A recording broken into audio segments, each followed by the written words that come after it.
તો મુંબઈમાં અભિનેતા સૈફ અલી ખાન પર હુમલો કરવામાં આવ્યો છે। સૈફ અલી ખાનના ઘરે ઘૂસેલા અજાણ્યા શખ્સે ચાકુથી 6 વાર વાર કરી સૈફ અલી ખાન પર હુમલો કર્યો। રાત્રે 2 કલાકે એક વ્યક્તિ તેમના ઘરમાં ઘૂસી આવ્યો હતો। અજાણ્યા વ્યક્તિએ સૈફની નોકરાણી સાથે પહેલા ઝઘડો કર્યો અને ત્યારબાદ સૈફે તેને શાંત કરવાનો પ્રયાસ કર્યો હતો। ત્યારે આરોપીએ ઉશ્કેરાઈને સૈફ અલી ખાનને ચાકુના એક બાદ એક 6 ઘા મારી દીધા। સૈફ પર હુમલો કર્યા બાદ અજાણ્યો વ્યક્તિ ભાગી ગયો। સૈફ અલી ખાનને સારવાર માટે હોસ્પિટલ ખસેડવામાં આવ્યો હતો। લીલાવતી હોસ્પિટલમાં સૈફની સારવાર ચાલી રહી છે।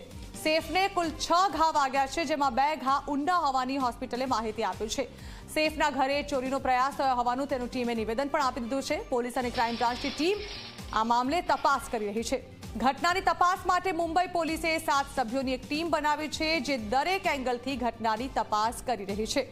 સૂત્રો તરફથી મળતી માહિતી પ્રમાણે અજાણ્યા વ્યક્તિથી સૈફ અલી ખાને પરિવારને બચાવવા ચોર સાથે લડાઈ કરી હતી। ચોર પાસે હથિયાર હતું, જ્યારે કે સૈફ પાસે એ સમયે કોઈ જ હથિયાર નહોતું।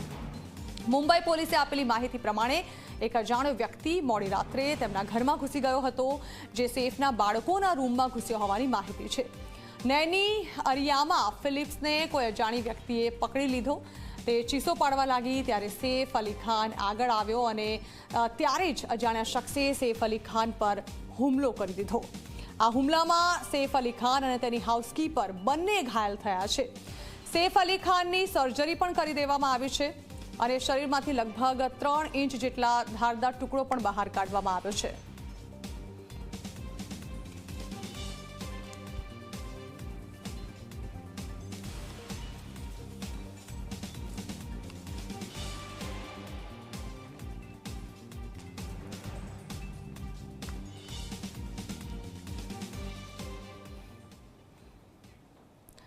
તો સૈફ અલી ખાન પર હુમલો કરવામાં આવ્યો છે। ગઈકાલે રાત્રે 2 વાગે મધરાત્રે આ ઘટના બની અને લગભગ 3:30 વાગ્યાની આસપાસ સૈફ અલી ખાનને હોસ્પિટલ ખસેડવામાં આવ્યા, જ્યાં લીલાવતી હોસ્પિટલમાં તેની સારવાર ચાલી છે। આખી ઘટનાક્રમ જે છે અમે આપને ગ્રાફિક્સના માધ્યમથી સમજાવવાની કોશિશ કરીએ કે પહેલા હુમલાખોર ઘરમાં ઘૂસ્યો અને ત્યારબાદ તેણે નોકરાણી સાથે તકરાર કરી, જેનો અવાજ સાંભળી સૈફ અલી ખાન પણ ત્યાં હાજર થઈ ગયો।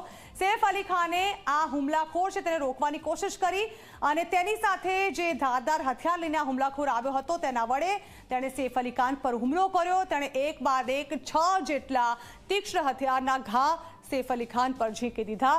ત્યારબાદ સૈફ અલી ખાનને હોસ્પિટલ ખસેડવામાં આવ્યા। તો હાલ જે પ્રકારની ઘટના અત્યાર સુધી સામે આવી છે તેને ફરી એકવાર આપણે ગ્રાફિક્સની માધ્યમથી સમજાવવાની કોશિશ કરીએ। સૌથી પહેલા અજાણી વ્યક્તિ જે છે તે ઘરમાં ઘૂસે છે, તે નોકરાણી સાથે કોઈક બાબતે બબાલ કરે છે। તે સાંભળીને સૈફ અલી ખાન પણ ત્યાં પહોંચે છે, તેને રોકવાની કોશિશ કરે છે, પરંતુ અજાણી વ્યક્તિ સૈફ અલી ખાન પર તીક્ષ્ણ હથિયારના ઘા ઝીંકી હુમલો કરી દે છે।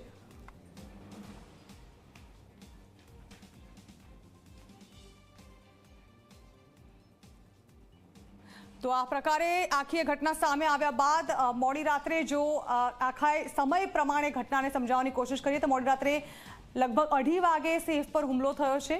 સૈફ અલી ખાનના ઘર જે ફોર્ચ્યુન અપાર્ટમેન્ટમાં સૈફ અલી ખાન રહે છે તેમાં અજાણી વ્યક્તિ ઘૂસી હતી અને તેણે ત્યારબાદ સૈફ અલી ખાન પર હુમલો કર્યો। સૈફ લીલાવતી હોસ્પિટલમાં દાખલ છે। તેની ટીમ દ્વારા પણ આ અંગે મીડિયાને માહિતી આપવામાં આવી છે।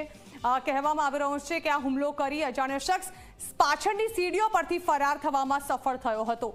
એક વ્યક્તિની મુંબઈ પોલીસે ધરપકડ પણ કરી છે। હવે તેના આધારે તપાસ કરવામાં આવી રહી છે, કારણ કે સવાલ એ પણ છે કે આટલી સિક્યોરિટી છતાં કઈ રીતે આ શખ્સ જે છે તે અંદર ઘૂસ્યો હતો। મુંબઈ પોલીસે જે નિવેદન આપ્યું છે તે કંઈક આ પ્રમાણે છે। સૌથી પહેલા નોકરાણી સાથે બોલાચાલી થઈ, ત્યારબાદ 6 વાર ચપ્પુથી સૈફ અલી ખાન પર હુમલો થયો અને ચોરીનો પ્રયાસ કરવા માટે જે છે તે અંદર ઘૂસ્યો હતો અજાણ્યો શખ્સ, તેવું સૈફની ટીમ દ્વારા કહેવામાં આવી રહ્યું છે।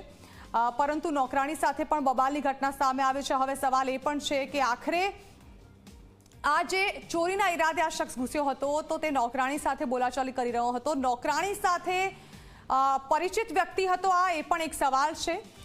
લીલાવતી હોસ્પિટલમાં હાલ સૈફ અલી ખાન સારવાર હેઠળ છે, જો કે 2 ઘા તેને ઊંડા વાગ્યા હોવાનું સ્ટેટમેન્ટ પણ બહાર આવી ચૂક્યું છે।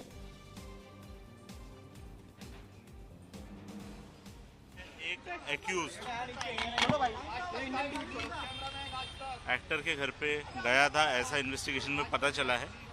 एक्यूज्ड फायर एस्केप का यूज़ करके इनके घर पे गया था, ये भी पता चला है। अभी तक के इन्वेस्टिगेशन में ये एक चोरी का अटेम्प्ट था, ऐसा हमारे इन्वेस्टिगेशन में निष्पन्न हुआ है। एक्यूज को जल्दी अरेस्ट करने की कोशिश हमारी चल रही है और एक बार एक्यूज अरेस्ट हो जाता है तो उसके बाद आगे के डिटेल्स ये हम आपसे डिस्क्लोज कर पाएंगे। इसके पहले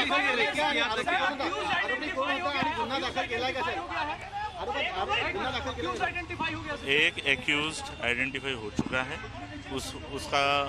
उसने स्टेयरकेस का यूज़ किया था।